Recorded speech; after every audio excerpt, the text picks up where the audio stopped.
नमस्कार महाराष्ट्र, मी निकिता पाटील आणि आपण पाहताय TV9 मराठी। सुरुवातीलाच नागपुरात जाऊयात। नागपुरातनं एक मोठी बातमी। नागपूरमध्ये सोलार एक्सप्लोसिव्ह कंपनीमध्ये स्फोट झालाय आणि या स्फोटामध्ये 9 जणांचा मृत्यू झाल्याची प्राथमिक माहिती मिळतेय। सकाळी 9 वाजण्याच्या सुमारास हा स्फोट झाल्याचं कळतंय आणि स्फोटातील मृतांचा आकडा हा आता 7 पर्यंत गेलेला आहे।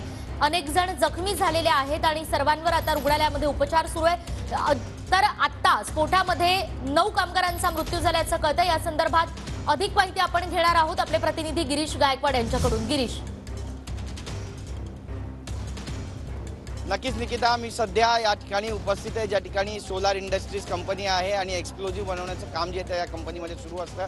वारंवार स्फोट होत असतात, मात्र आज सकाळी 9:15च्या सुमारास मोठा स्फोट झाला, ज्याचा आवाज दूरपर्यंत गेला आणि या स्फोटामध्ये आतापर्यंत 9 जण मृत्युमुखी पडल्याची माहिती सध्या तरी समोर येते। शासकीय आकडा 9 वर आहे, पण अधिक वाढण्याची शक्यता व्यक्त करण्यात येते आणि हेच कारण आहे की आपण पाहतोय ही सगळी दृश्य या ठिकाणी आता एक प्रकारचं पॅनिक क्रिएट झालेलं आहे आणि जे स्थानिक लोक आहेत, नातेवाईक आहेत मृतांचे आणि ज्यांचे घरचे नातेवाईक या कंपनीमध्ये काम करतात, त्यांना त्यांची चिंता वाटू लागली आणि या कंपनीच्या बाहेर आता या सगळ्यांनी गर्दी केलेली आहे। हजारोच्या संख्येने लोक या सोलार इंडस्ट्रीज इंडिया लिमिटेड कंपनीच्या बाहेर उपस्थित आहे आणि या ठिकाणी घोषणाबाजी सुद्धा काही वेळापूर्वी सुरू झाली होती आणि पॅनिक कुठलाही होऊ नये, परिस्थिती चिघळू नये यासाठी आपण पाहतोय की या ठिकाणी पोलिसांचा बंदोबस्त गेट समोर लावण्यात आलेला आहे। रायट कंट्रोल पोलिसांची तैनाती या ठिकाणी करण्यात आलेली आहे। प्रसार माध्यमांचा देखील गराडा या ठिकाणी आता वाढतोय आणि अनिल देशमुख जे माजी गृहमंत्री राहिलेले ते सुद्धा या कंपनीच्या आतमध्ये पोहोचलेले आहेत। इथला आढावा घेतात, नेमकी परिस्थिती काय आहे ते सुद्धा जाणून घेण्याचा प्रयत्न इथे केला जातोय। सगळ्यात महत्त्वाचं म्हणजे या कंपनीच्या आतमध्ये डिटोनेटर्स तयार केले जातात,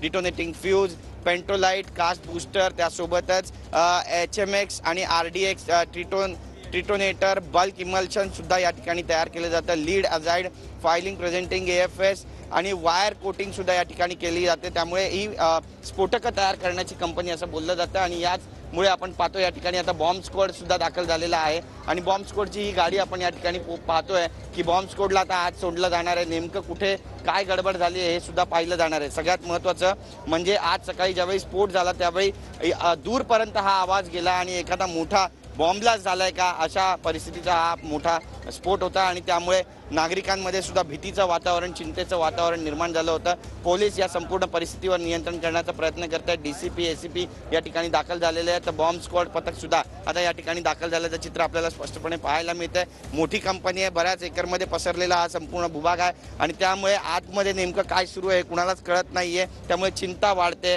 टेन्शन वाढते आणि नागरिकांच्या चेहऱ्यावर हे टेन्शन आणि ही चिंता जी आहे ती स्पष्टपणे पाहायला मिळते। त्यांचे नातेवाईक या कंपनीमध्ये जो आकडा समोर आलेला आहे आणि सगळ्यात महत्त्वाचं म्हणजे जे नातेवाईक या ठिकाणी काम करतात, ही जी गर्दी जमलेली आपण पाहतोय त्यांचे फोन कॉल्स लागत नाहीये, त्यामुळे चिंतेचा विषय निर्माण झाला। त्यामुळे कंपनीच्या अधिकाऱ्यांकडून किंवा कंपनीच्या एखाद्या जनसंपर्क अधिकाऱ्याकडून नेमकी आतली इत्थंभूत स्थिती काय आहे याबद्दलचं काही संदेश या सगळ्या लोकांना दिला जाणार आहे काय पाहणं महत्त्वाचं ठरणार आहे। 10 मिनिटाचा अल्टिमेटम या सगळ्यांनी पोलिसांना दिलेला आहे। आम्हाला आज जाऊ द्या, अन्यथा आतली जी परिस्थिती आहे ती आमच्यापर्यंत पोहोचवा असं एक आवाहन सुद्धा पोलिसांना केलेलं आहे। त्यामुळे परिस्थिती चिघळू नये याची दखल आता पोलीस घेणार आहे का हे पाहणं जरी महत्त्वाचं असलं तरी आत्ताची नागपुरातली सगळ्यात मोठी घटना ती म्हणजे आज सकाळी 9:15 वाजता या ठिकाणी स्फोट झालेला आहे आणि बॉम्ब तयार करण्याची RDX तयार करण्याची जी कंपनी त्यामध्येच हा स्फोट झाल्यानंतर नागरिकांमध्ये भीतीचं वातावरण निर्माण झालंय।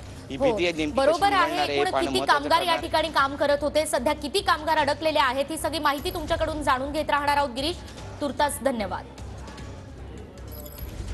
कंपनीमध्ये नेहमी गेल्या दिवसा हादसे होत असतात, कुठल्याही प्रकारचे सिक्युरिटी नसताना यांनी जेव्हा आमच्या मृत लोकांचा आकडा 9 लोकांचा दिला, पण कुठल्याही प्रकारची ठोस माहिती अजून आली नाही। लोकांना आपले परिजन क्लिअर आहे की नाही याची माहिती अजून भेटली नाही। आम्ही 10 मिनिटात त्यांना अल्टिमेटम दिला का 10 मिनिटात इथं वर्कर बाहेर आले पाहिजे, यांनी सोडले पण मागच्या गेटमधून सोडले। अजून लेबरचा आता पता नाही आहे, कोणी माहिती पडून नाही राहिला आणि मॅनेजमेंट यावर कोणत्याच गोष्टीवर लक्ष द्यायला तयार नाही आहे। जवळपास या सोलार मध्ये काम करते आहे आणि अशी एक पहिली घटना नसून याच्या पहिली घटना झाली। हे कंपनी मालक ह्या लोकांचं सर्व राजकीय पुढाऱ्यांशी सेटिंग करून ह्या भागातल्या लोकांवर अति अन्याय करते आहे। म्हणून आमच्या हा सर्व कामगारच्या वतीने आम्हाला सिक्युरिटी असो, आता आजची आमची जे घटना झालेली आहे भयंकर, आता 8 मेले का 100 मेल्यामध्ये याची पुष्टी झालेली नाही अजूनही। हे सगळी दृश्य आपण या ठिकाणी पाहतोय की जे लोक आहेत ते आता परवानगी मागतात आतमध्ये जाऊ द्या आणि आतमध्ये जायला परवानगी या ठिकाणी मिळत नाही। त्यामुळे ही सगळी दृश्य आपण पाहतो या ठिकाणी पोलिसांचा बंदोबस्त तैनात करण्यात आलेला आहे. नेमकी भूमिका शासनाची काय असणार आहे पाहणं महत्त्वाचं ठरणार आहे. कॅमेरा पर्सन रोहनसह गिरीश गायकवाड, TV9 मराठी, नागपूर.